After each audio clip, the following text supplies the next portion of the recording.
महर्षि देव दयानंद की। आइए मंच पर आसीन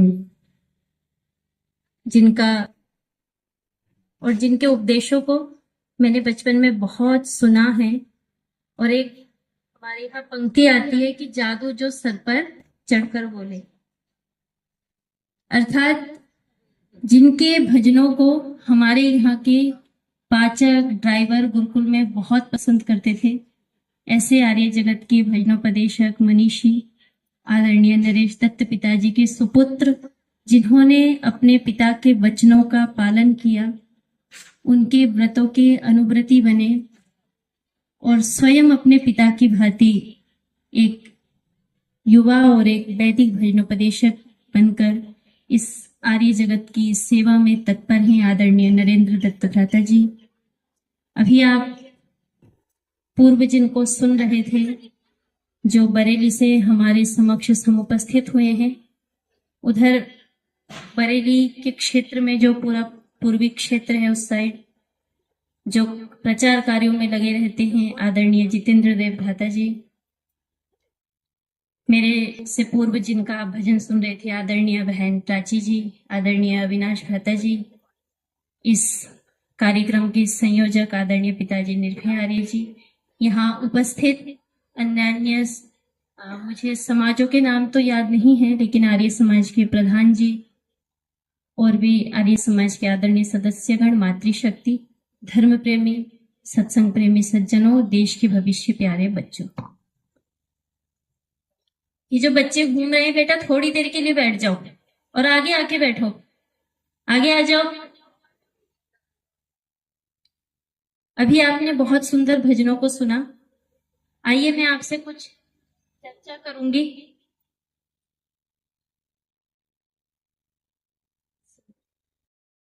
आज का जो हमारा विषय है, जो आयोजकों ने विषय रखा है, वह है महर्षि दयानंद और आर्य समाज। आप सबने आर्य समाज का नाम तो सुना ही होगा, और आर्य समाज के नाम के साथ लोगों ने एक बहुत अच्छी कहावत भी सुनी है, मैं वो भी आपको स्पष्ट करूंगी।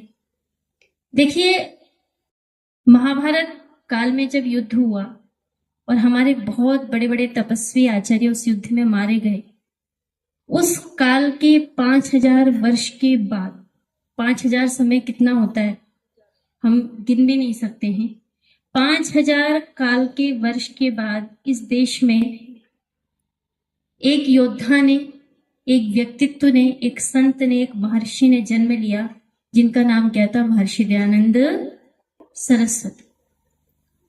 बचपन से ही बड़े मेधावी थे, उनको यजुर्वेद संपूर्ण स्मरण था। ब्राह्मण परिवार में, गुजरात के ओदिच्य ब्राह्मण कुल में उनका जन्म हुआ, टंकारा में, और बहुत प्रखर बुद्धि वाले थे।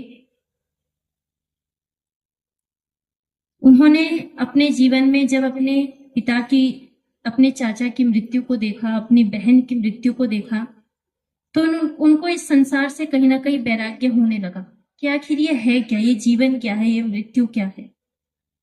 और एक रात, एक ऐसी रात्रि आई शिवरात्रि की, कि उनके पिताजी ने उनसे कहा कि आज तुम्हें व्रत रखना है।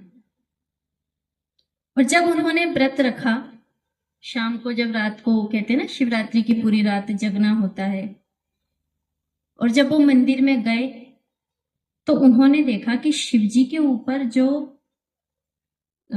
चीजें चढ़ी हुई थी, जो चीजें हम शिवजी को उन्होंने अर्पण कर रखी थी, उसको एक चूहा खा रहा था। तो उन्होंने बहुत देर तक इस बात को सोचा कि शिव का अर्थ क्या होता है? सबकी रक्षा करने वाला, सबका कल्याण करने वाला। कि जो शिव स्वयं अपनी रक्षा नहीं कर सकता, वह मेरी रक्षा कैसे करेगा? और उन्होंने, देखिए, उन्होंने कहा कि शिव का सच्चा स्वरूप क्या है, यह जानने के लिए क्या है, वह उस मंदिर से निकले और घर पहुंच गए। और घर जाकर के जब माँ ने कहा कि तुम जागे नहीं, तुम्हें शिव मिला नहीं, तो उन्होंने कहा कि दरवाजा खोलो माई, शिवजी मिला नहीं माँ मेरी, कि मुझे तो वो सच्चा शिव मिला ही नहीं, जिस शिव के इतने सारे नाम वेदों में हैं, कि वो हमारी कल्याण करता है, हमारी रक्षा करता है। और एक पूरा अध्याय वहां पे रुद्र सूक्त के नाम से बनाया है, जो शिवरात्रि में प्रायः हमारे यहाँ पे पाठ किया जाता है। और देखिए, महर्षि देव दयानंद जी उस रात्रि के बाद अनेकों बार अपने घर से निकले, और एक बार ऐसे अपने घर से निकले कि दोबारा वापिस नहीं आए। अनेक गुरुओं के पास गए, विद्या प्राप्त की, अनेक गुरुओं से जाना, आर्ष अनार्ष बहुत सारे ग्रंथों को उन्होंने पढ़ा। लेकिन देखिए, कहते हैं ना कि संसार में कुछ घटनाएं ऐसी होती हैं जो दूसरों के कल्याण के लिए होती हैं। कुछ समय पूर्व एक कृशकाय व्यक्ति, मतलब बहुत ही दुर्बल व्यक्ति थे, कलर भी थोड़ा सा सांवला था, माता पिता का देहांत हो चुका था, और वो अपने घर से निकलते हैं, और निकलते हुए अंधे थे, आंखें नहीं थी उनकी, तो पूछते पूछते मथुरा की एक जगह पर पहुंच जाते हैं, गंगा के तट पर। क्योंकि परिवार में माता पिता नहीं थे, भैया और भाभी के साथ रहते थे, उनके द्वारा काफी उन्होंने अपमान सहा था, उनको घर से निकाल दिया था। तो वो पहुंच जाते हैं रास्ता पूछते पूछते, और वहां पर जाकर ध्यान साधना के द्वारा गंगा तट पर क्या है, विद्या को प्राप्त करते हैं। उस समय में उनको संस्कृत व्याकरण का सूर्य कहा जाता था। सूर्य मतलब जिसके बराबर कोई नहीं था। संस्कृत व्याकरण का उनको, संस्कृत ग्रामर का सूर्य उस समय कहा जाता था। और वो वहां पर रहकर तप करते हैं। उनके पास अनेक व्यक्ति, अनेक शिष्य आते हैं, पढ़ते हैं, चले जाते हैं। लेकिन उन गुरु के मन में एक बात यह थी कि ऐसा कोई शिष्य मेरे पास आए जो मेरी विद्या को ग्रहण करने के बाद इसको क्या है, समाज में प्रसारित करे। और वे इस बात से बड़े दुखी थे कि ऐसा कोई शिष्य अभी तक मेरे पास नहीं आया। और एक दिन सच्चे शिव की तलाश करते करते ये दयानंद भी कहाँ पहुंच जाते हैं, उस गुरु की कुटिया के पास पहुंच जाते हैं। और दरवाजे को जब खटखटाते हैं तो गुरु पूछते हैं कौन। तो इधर से ये उत्तर देते हैं कि यही तो जानने आया हूं कि मैं कौन हूं। इतना सुनते ही गुरु को ऐसा लगता है जैसे भगवान ने उनकी मनोकामना को सुन ली हो। वो दरवाजे को खोलते हैं और दयानंद को अंदर बुलाते हैं। दयानंद वहां पर रह करके 36 वर्ष के युवक थे जब वहां गए थे। संपूर्ण विद्या का अध्ययन करते हैं, संपूर्ण विद्या को पढ़ते हैं। और पढ़ने के बाद आप थोड़ा सा ध्यान से मुझे सुनेंगे, क्योंकि बहुत कम समय में आपको मैं समझाऊंगी कि महर्षि दयानंद और ये आर्य समाज है क्या, कैसे आर्य समाज का जन्म हुआ इस संगठन का। पढ़ने के बाद आपको पता है ना, जब हम पढ़ करके निकल जाते हैं तो गुरु को गुरु दक्षिणा देनी होती है। तो जब विद्या की समाप्ति का काल हो जाता है, दयानंद को लगता है कि अब मुझे यहाँ से चलना चाहिए। तो एक सेठ थे, वो उनके पास जाते हैं। तो वो कहते हैं, दयानंद, गुरु दक्षिणा में तो वही चीज दी जाती है जो गुरु को बहुत ज्यादा प्रिय होती है, जो उनके बहुत करीब होती है। दयानंद ने अपने गुरुजी को अपने अध्ययन काल में लौंग चूसते हुए देखा था। तो वो कहते हैं कि सेठ, पर मेरे पास तो इतना भी धन नहीं है कि मैं उस लौंग की व्यवस्था कर सकूं। तो वो सेठ कहते हैं, कोई बात नहीं, मैं उस लौंग की व्यवस्था कर दूंगा। और वो दयानंद को कुछ लौंग ला करके देते हैं। दयानंद अपने गुरु के चरणों में पहुंचते हैं, उस लौंग को लेकर के, और गुरु के हाथों में रखते हुए कहते हैं, गुरुजी, ये आपकी गुरु दक्षिणा है। जब गुरु देखते हैं तो वो कहते हैं, दयानंद, क्या तुम सिर्फ मुझे गुरु दक्षिणा में ये मुट्ठी भर लौंग दोगे? और उनको जब ये वाक्य कहते हैं तो वे दयानंद शांत हो जाते हैं। कहते हैं, गुरु को तो वह चीज दी जाती है जो गुरु को बहुत प्रिय होती है। दयानंद बड़े खुश होकर के कहते हैं, गुरु, अगर कोई ऐसी चीज मेरे पास है जो आपको बहुत प्रिय है तो इससे अच्छी बात क्या होगी। मैं तो आपको तत्पर होकर के देख लूंगा। आप देखिए, किसी कवि ने, मैं इस घटना को ऐसे ही जारी रखूंगी, बीच में आपको एक बात बता दूं कि जब गुरु बिरजानंद मथुरा में आए थे तो एक नयन सुख नाम के व्यक्ति ने उनसे कहा था, वो उनसे मिलने आया था और उसने कहा था, गुरु मुझे ऐसा लगता है गुरुदेव कि आपके यहाँ आने से मेरी मथुरा के भाग्य खुल गए हैं। तो उन्होंने कहा, गुरु बिरजानंद ने, तेरा और मेरा क्या मेल है? तेरा नाम नयन सुख है, मेरे पास तो आंखें नहीं है। तो उन्होंने वहां पे एक श्लोक को का हिंदी अर्थ बोला था, कहा था कि जैसे जौहरी चीजों को, सोने को, धातु को पहचान लेता है, उसी प्रकार से क्या है, गुरु जो होता है ना, वो उस चीज को भी आगे तक देख लेता है जो हम नहीं देख सकते। और मुझे ऐसा लगता है कि यहाँ आने से क्या है, आपके यहाँ आने से मेरी मथुरा के भाग्य खुल गए हैं। देखिए, गुरु बिरजानंद गुरु दक्षिणा लेने के लिए बैठे हैं और दयानंद भी कहते हैं कि ऐसी कौन सी प्रिय चीज है गुरुवर जो मेरे पास है, मैं आपको दे दूं तो मुझे तो बहुत ही खुशी होगी। बस मातृशक्ति, मेरी बहनों और यहाँ उपस्थित भद्र पुरुषों, उसी समय जन्म होता है आर्य समाज नाम के आंदोलन का, क्योंकि गुरु बिरजानंद महर्षि देव दयानंद से उस समय उनका जीवन मांग लेते हैं। और देखिए, इस बात को ध्यान से सुनेंगे तो आपको समझ में आएगा, प्रज्ञा चक्षु होते हुए भी उन्होंने न केवल संसार की सभी समस्याओं को देखा था, अपितु समाधान के रूप में ऋषिदेव दयानंद को भी देख लिया था।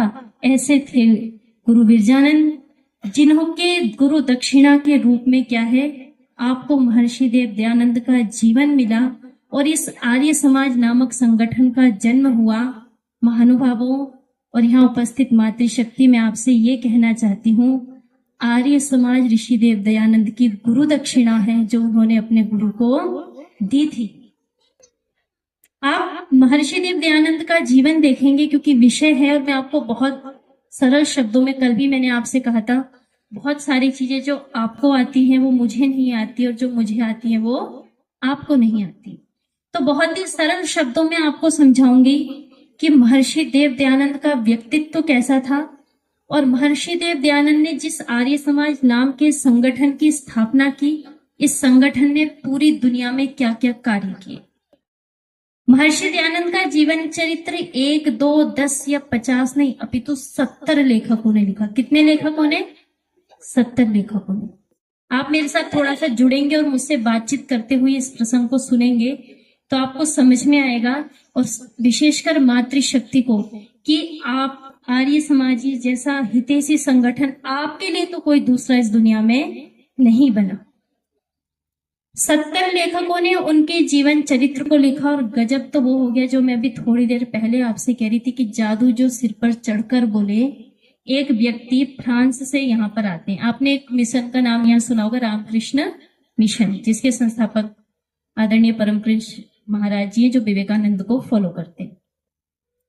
तो जब वो संत रोलारोम भारत की ओर आते हैं, फ्रांस से आते हैं, तो यहाँ के संगठन के लोग, जो रामकृष्ण मिशन के लोग, उनसे कहते हैं कि आप हमारे जो गुरु हैं उनका जीवन चरित्र लिखिए।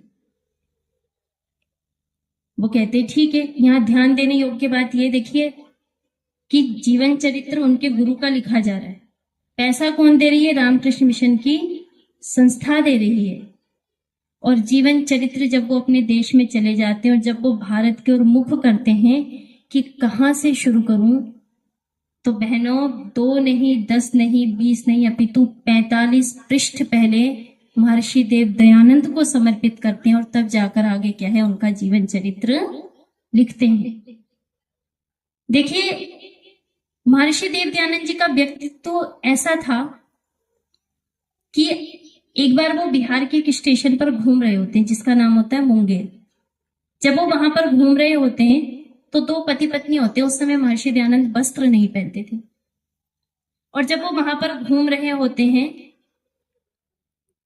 तो अंग्रेज पति पत्नी जो होते हैं, तो पत्नी अपने पति से कहती है कि मुझे ना बिल्कुल नहीं अच्छा लग रहा है, ये ऐसे घूम रहे हैं बिना वस्त्रों के।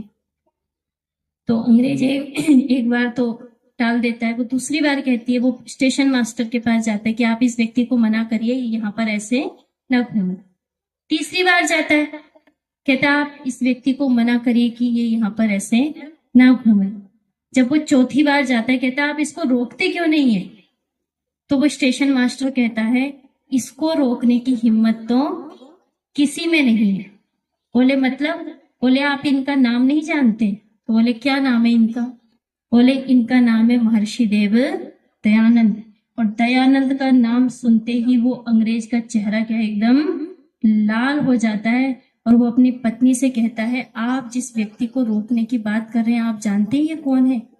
ये महर्षि देव दयानंद है, जिससे अंग्रेजी हुकूमत भी कांपती है, जिसके नाम का बोलबाला विदेशों में भी है, जबकि ऋषि दयानंद तब तक कभी भी विदेश वो गए ही नहीं थे अपने जीवन काल में। कहते हैं जिसके नाम का बोलबाला क्या है, विदेशों में भी है। ऐसे जो महर्षि देव दयानंद हैं ये वो हैं। जब दोनों अंग्रेज पति पत्नी उनकी बात को सुनते हैं तो वो दोनों जाते हैं और जाने के बाद क्या है, जब ऋषि दयानंद के सम्मुख पहुंचते हैं तो आप एक बात ध्यान रखिए, जैसे आपके राजपुताना में पगड़ी को आसानी से नहीं उतारते ना, आप किसी को झुक करके जल्दी से नमस्ते नहीं करते ना, उसी प्रकार बेटा बात नहीं, उसी प्रकार अंग्रेज भी क्या है अपने हेड जो है उसको आसानी से अपनी टोपी को नहीं उतारते। लेकिन वो महर्षि देव दयानंद के पास जाते हैं और दोनों पति पत्नी अपने हेड को उतार करके सिर्फ नमस्ते नहीं अपितु साष्टांग उनको प्रणाम करते हैं। ऐसा व्यक्तित्व था उनका। उनके व्यक्तित्व के, उनके जीवन की एक एक घटनाएं देखेंगे तो जब वो इस समय में आए तो लोग उनसे कहते थे दयानंद तुम ये खंडन मंडन क्यों करते हो, तुम इसमें क्यों लगे रहते हो, तुम ये क्यों नहीं, तुम भी हमारी तरह बातें क्यों नहीं करते? तो दयानंद पता है क्या कहते थे कि मैं दुनिया को बंधन से छुड़ाने आया हूं, बंधन में डालने नहीं आया हूं। एक बार तो राजस्थान में गजब हो गया जब उनको किसी ने कहा कि दयानंद ये खंडन मंडन छोड़ो, मैं तुम्हें ये महंत की गद्दी देता हूं और तुम इस महंत की गद्दी पर राज करो। तो दयानंद बोलते हैं कि नहीं मेरे को ये गद्दी नहीं चाहिए।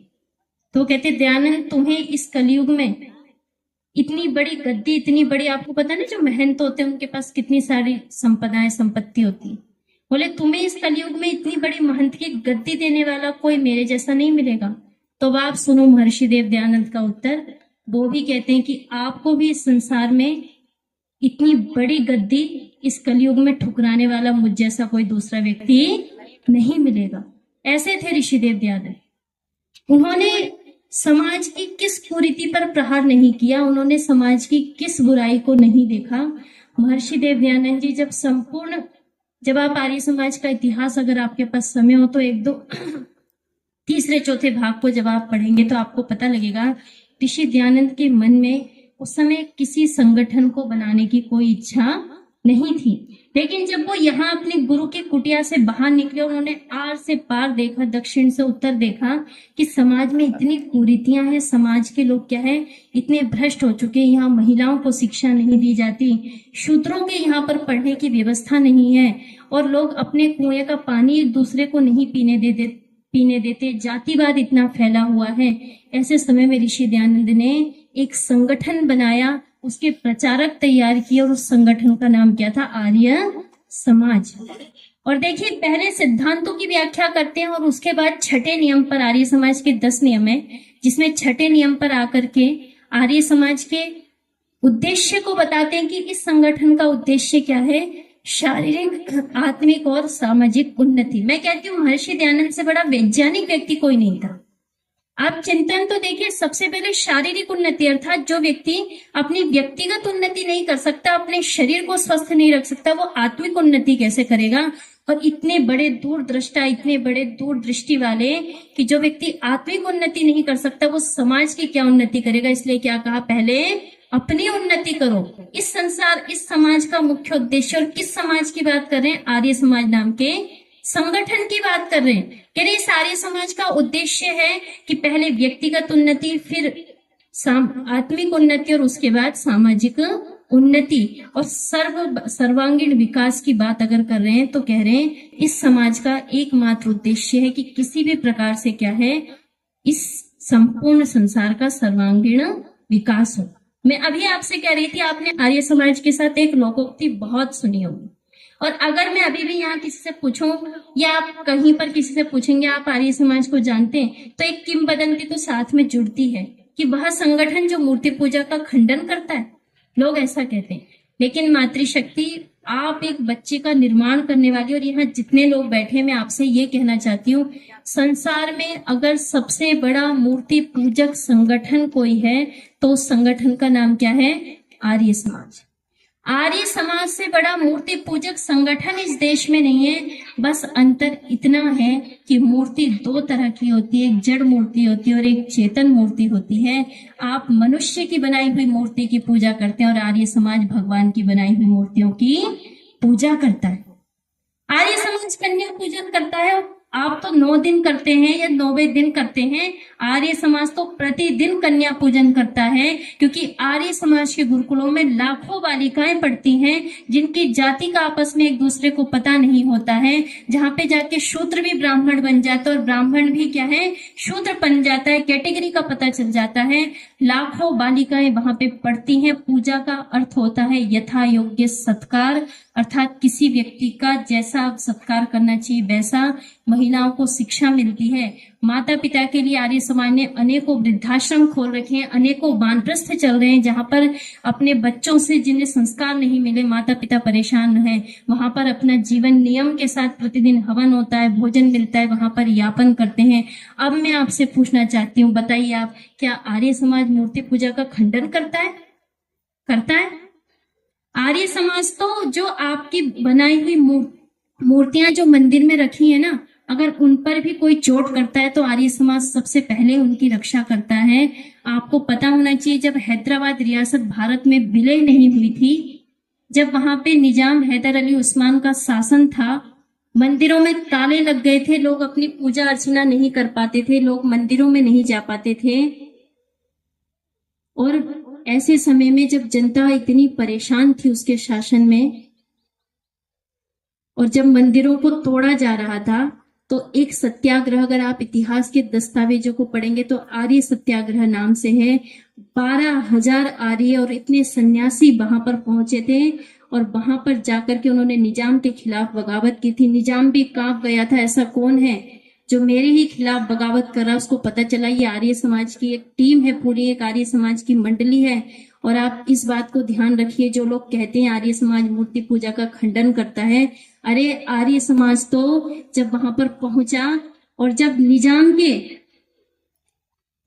को घेरने की बात आई और निजाम की गाड़ी पर जब क्या है, आर्य क्रांति दल के 2 युवा ने, एक नारायण राव और केशव सेन ने जब बम गिराया तो दोनों युवा गिरफ्तार कर लिए गए। जब उनको कुछ दिनों बाद फांसी की सजा सुनाई जाने लगी, तो आपको पता है ना, आज भी ये नियम है कि फांसी से पहले क्या है, अपील क्या है, राष्ट्रपति के पास अंतिम जाती है।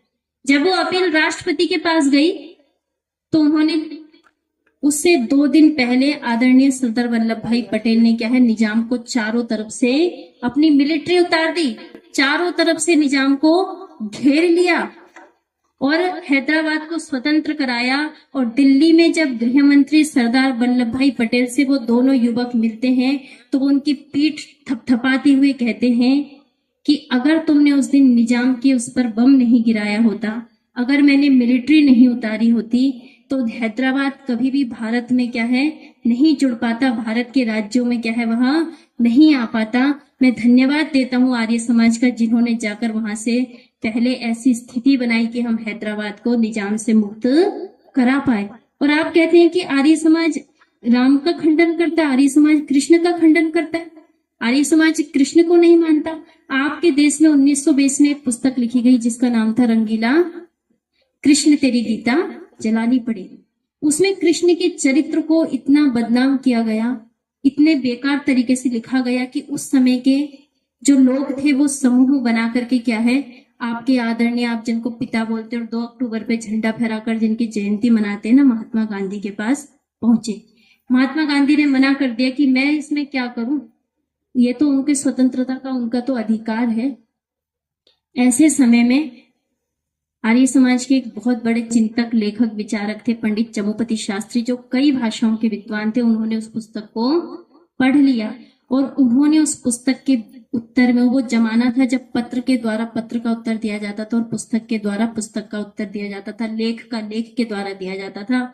उन्होंने भी पुस्तक के द्वारा पुस्तक का उत्तर दिया। उन्होंने एकदम अपोजिट, विपरीत पुस्तक उसके लिखी कि रंगीला रसूल।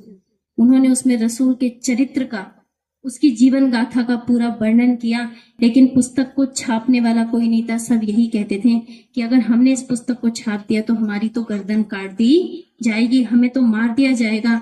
ऐसे समय में एक प्रकाशन था, राजपाल एडिसंस प्रकाशन, उन्होंने उस पुस्तक को छापा। और आप कहते हैं कि जब आपके कृष्ण के बारे में इतनी गलत गलत बातें लिखी गई, बड़े बड़े तिलकधारी लोग वहां पर नहीं पहुंचे, किसी ने वहां पर उत्तर नहीं दिया। ऐसे समय में आर्य समाज के एक विद्वान ने अपनी कलम चलाई और एक आर्य समाज के व्यक्ति ने अपने प्रकाशन में उस पुस्तक को छापी। लिखने वाले का नाम नहीं लिखा, बस ये लिखा दूध का दूध, पानी का पानी। और आपको पता है, आइंदा कभी ये मत कहना कि आर्य समाज राम और कृष्ण को नहीं मानता, क्योंकि रातों रात महात्मा राजपाल की हत्या हो गई। आप बताइए, इससे बड़ा बलिदान क्या आपको दुनिया में देखने को मिलेगा? आर्य समाज तो सच में राम और कृष्ण की पूजा करता है। वो तो अपने महर्षि देव दयानंद सरस्वती जी ने तो कृष्ण को आप तो पुरुष कहा, जिन्होंने कभी कोई पाप नहीं किया, जिनके बोले हुए वचन जो मुंह से निकलते थे वो अनुसरण कर जाते थे, ऐसा पुरुष उनको बताया। और आप कहते हैं कि आर्य समाज मूर्ति पूजा का खंडन करता है। आर्य समाज, और बहुत सारे लोग तो ये कहते हैं कि हम सनातनी है, ये आर्य समाजी है, हम ब्रह्म कुमारी वाले ये आर्य समाजी हैं, हम ऐसे हैं ये आर्य समाजी हैं। आर्य समाज तो सनातन धर्म का कभी खंडन करता ही नहीं है, सनातन मत का कभी खंडन करता ही नहीं है। आप अगर ध्यान से देखेंगे तो आर्य समाज तो आपके ऊपर आने वाले प्रहारों को हमेशा झेल लेता है। जब जब आपकी संस्कृति पर कोई प्रहार करता है, जब जब आपकी संस्कृति को कोई बदनाम करता है, तब आर्य समाज के गुरुकुलों से निकले हुए ही चिंतक, लेखक, बहनें, विदुषियां, वीरांगनाएं और वहां से निकले हुए विद्वान ही उनका उत्तर देते हैं और आपकी संस्कृति पर होने वाले प्रहारों को बचाते हैं। अगर आप महर्षि देव दयानंद के कार्यों को थोड़े से चंद मिनटों में देखेंगे तो आपको समझ में आएगा। महर्षि दयानंद से पहले यहाँ जितने लेखक आए 5000 वर्ष से पूर्व, उन सब ने, जो 5000 वर्ष के बाद महर्षि दयानंद के काल से पहले आए, उन सब ने अपनी अपनी पुस्तकें बना रखी थी। कोई उपनिषद को परम प्रमाण मानता था, कोई अपनी ही पुस्तक को परम प्रमाण मानता था। और यहाँ तक कि एक बहुत उच्च सन्यासी से कहा गया, जिनका भी मैं थोड़ी देर पहले जिक्र कर रही थी, कि आप कह दीजिए कि वेद ही ईश्वरीय पुस्तक है। उन्होंने कहा नहीं, वेद भी ईश्वरीय पुस्तक है। एकमात्र महर्षि देव दयानंद यहाँ पर आए जिन्होंने कहा वेद ही ईश्वरीय पुस्तक है। उन्हें लोगों ने कहा कि आप ये क्यों नहीं लिख देते कि सत्यार्थ प्रकाश ईश्वरीय पुस्तक है, सत्यार्थ प्रकाश का पढ़ना पढ़ाना हम सबका परम धर्म है। उन्होंने कहा नहीं, वेद ही ईश्वरीय पुस्तक है। और अपने तीसरे नियम में लिखा कि वेद सब सत्य विद्याओं की पुस्तक है, वेद का पढ़ना और पढ़ाना हम सबका परम धर्म है। जब सत्यार्थ प्रकाश को लिख रहे हैं तो उसकी आदि भूमिका में उन्होंने जो लिखा था वहां पे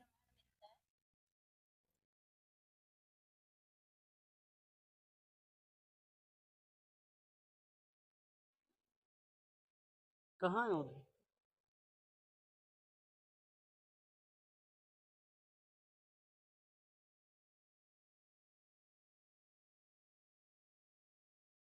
चाल जाइए थोड़ी देर बस।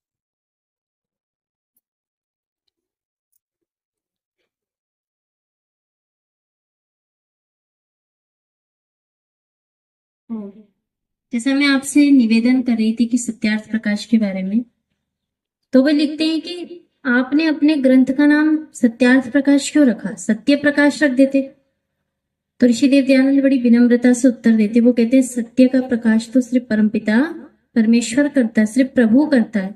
मैंने तो इसके कुछ अर्थों को जाना है और उसका प्रकाश मैं कर रहा हूं। और वहां पर लिखते हैं कि ब्रह्मा से लेके जैमिनी पर्यंत ऋषियों ने जो कहा मैं भी वही कह रहा हूं, कोई अलग से मत नहीं चलाया। इसलिए जो लोग ये कहते हैं कि आर्य समाज का एक अपना अलग मत है, तो उनको यह जानना चाहिए आर्य समाज का कोई अपना अलग मत नहीं है। आर्य समाज तो वही बातें करता है, आर्य समाज तो वही कहता है जो क्या है, ईश्वर ने कहा है, जो वेद ने कहा है। वेद विरुद्ध कोई भी बात आर्य समाज नहीं कहता। और आपको ये पता होना चाहिए, सत्यार्थ प्रकाश वह पुस्तक है जिसको बंद कराने के लिए जिस पुस्तक पर 17 बार केस हुए, और जो व्यक्ति केस लड़ रहा था ना, जो वकील, वो इतनी बार केस हारने के बाद उसने सोचा मैं एक बार खुद पढ़ता हूँ इस पुस्तक में ऐसा क्या है जो मैं केस को हार रहा हूँ। और आपको आश्चर्य होगा कि जब उसने उस पुस्तक को पढ़ा तो वह स्वयं आर्य समाजी बन गया। तो ऐसे इस पुस्तक में कुछ बातें हैं और जो बातें एकदम वेद सम्मत है, वेदों में लिखी हुई बातें हैं, कोई अलग बात नहीं है। आर्य समाज ने स्त्री शिक्षा के लिए बहुत बड़ा कार्य किया। जिस स्त्री को लोग घर की, लेकिन लोग समझते नहीं है। और मुझे तो यहाँ तक पता है कि आप यहाँ से सुन के जाने के बाद भी नहीं समझने वाले हैं, क्योंकि जिस स्त्री को घर की चौखट से बाहर नहीं निकलने देते थे, जिस स्त्री के लिए इतने बड़े बड़े फंदे एकदम ओढ़ करके रहा करती थी, जिनको अक्षर ज्ञान तक दुर्लभ था, वेद की बात तो बहुत दूर है। बड़े बड़े कवि यहाँ पर आए और वो ये कहकर चले गए, अबला जीवन हाय तुम्हारी यही कहानी, आंचल में है दूध और आंखों में है पानी।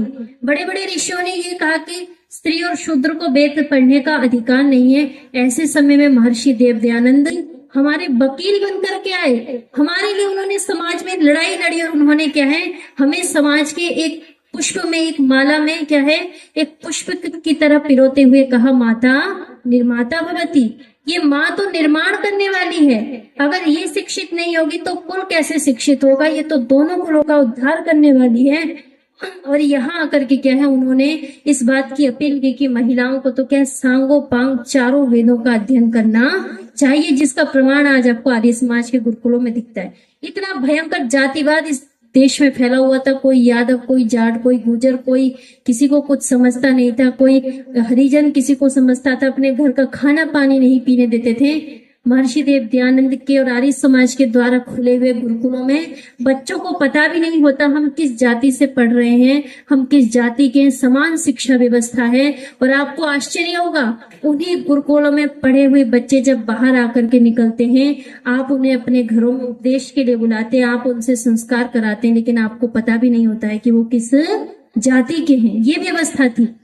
ऋषि दयानंद का चिंतन वही चिंतन है जो राम राज्य का चिंतन था। ऋषि दयानंद का चिंतन वही चिंतन है जो वैदिक चिंतन था। और आज आपको ये पता होना चाहिए कि चारों तरफ कोई भाषा नहीं थी, सब अपनी अपनी भाषा में बात करते थे। पूरब के लोग उत्तर की भाषा नहीं जानते थे, दक्षिण के लोग पूरब की भाषा नहीं जानते थे, पश्चिम के लोग दक्षिण की भाषा नहीं जानते थे।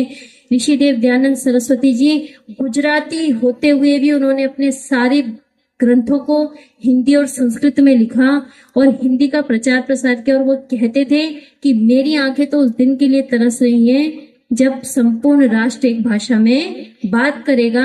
अगर आज राष्ट्र के उच्च पदों पर आसीन लोग मातृभाषा में बात करते हैं, अगर राष्ट्र के उच्च पदों पर आसीन लोग हिंदी भाषा में पूरी दुनिया को विश्व के मंचों से संदेश देते हैं, तो इसका मात्र श्रेय किसको जाता है? ऋषि दयानंद सरस्वती जी को। किसी कवि ने बड़ा सुंदर कहा है कि एक हुक सी दिल में उठती थी, एक दर्द जिगर में होता था, वो रात को उठकर रोते थे जो जब सारा आलम सोता था। समाज की ऐसी कोई कुरीति नहीं जिस पर ऋषि दयानंद ने बाणी और पानी नहीं चलाई। और यहाँ तक कि आज जो हमारी बहनें जिहाद में फंस रही हैं, आज जो हमारी बहनें गलत कार्यों में फंस रही हैं, आपके पास किसी भी तरीके का बल हो सकता है, लेकिन अगर आपके पास बुद्धि का बल नहीं है तो आपके पास कुछ नहीं है। कहते बुद्धि यस्य बलम तस्य। अगर आज आप स्वयं के घर में बंदी है ना, तो उसका कारण आप स्वयं है, क्योंकि एक ऋषि ने आकर के आपके लिए इतना महान रास्ता खोला, आपको बराबर का दर्जा दिया और उससे भी महान दर्जा दिया, और ये कहा कि महिला का तो वो स्थान है जैसे राष्ट्र में झंडे का होता है, ऐसे समाज में महिला का स्थान होता है। इतना बड़ा स्थान दिया। और अगर आज हम इन चीजों को नहीं समझेंगे तो हम कल समझेंगे। इतनी चारों तरफ से आपको शत्रुओं ने घेर रखा है महानुभावों। अगर इस समय आपको कोई बचा सकता है तो ऋषि दयानंद का चिंतन बचा सकता है। मैं अंतिम बात कह करके हटूंगी कि एक बार काशी हिंदू विश्वविद्यालय के संस्थापक आदरणीय मदन मोहन मालवीय जी कुंभ के मेले में एक पुस्तक को बांट रहे थे। उनके पास एक भक्त भागता हुआ आता है, कहता है महाराज आप ये क्या कर रहे हैं, आप किस पुस्तक को बांट रहे हैं जिसमें हमारी मूर्ति पूजा का खंडन लिखा हुआ है? तो आपको पता है मदन मोहन मालवीय जी क्या बोलते हैं? कहते हैं मेरे पास भी इस पुस्तक को बांटने के अलावा और कोई चारा नहीं बचा। और महानुभावों और मातृशक्ति, वह पुस्तक जिसको मदन मोहन मालवीय बांट रहे थे उसका नाम क्या था? सत्यार्थ प्रकाश। मदन मोहन मालवीय जी स्वयं इस बात को कहते थे कि अगर आर्य समाज दौड़ता रहेगा तो हिंदू समाज चलता रहेगा, अगर आर्य समाज चलता रहेगा तो हिंदू समाज बैठ जाएगा, और अगर आर्य समाज बैठ गया तो हिंदू समाज मर जाएगा। इसलिए उस महर्षि के व्यक्तित्व को समझिए, उस आर्य समाज के सिद्धांत को समझिए, जिसका उद्देश्य अपना कुछ नहीं है, अपितु जो पूर्व ऋषि कह करके गए हैं वही उसका उद्देश्य है। आइए उस आर्य समाज के साथ जुड़े और महर्षि दयानंद की 200वीं जयंती पर, जिस ऋषि ने 3500 पुस्तकों को पढ़ने के बाद एक पुस्तक लिखी और बताया कि क्या सही है क्या गलत है, उस ऋषिदेव दयानंद की जयंती पर इतना तो प्रण करिए कि उसकी लिखी हुई एक पुस्तक को आप अवश्य पढ़ें और अपने जीवन में धारण करें। ओम शम। धन्यवाद, आप सबने ध्यान से सुना। बहुत बहुत धन्यवाद।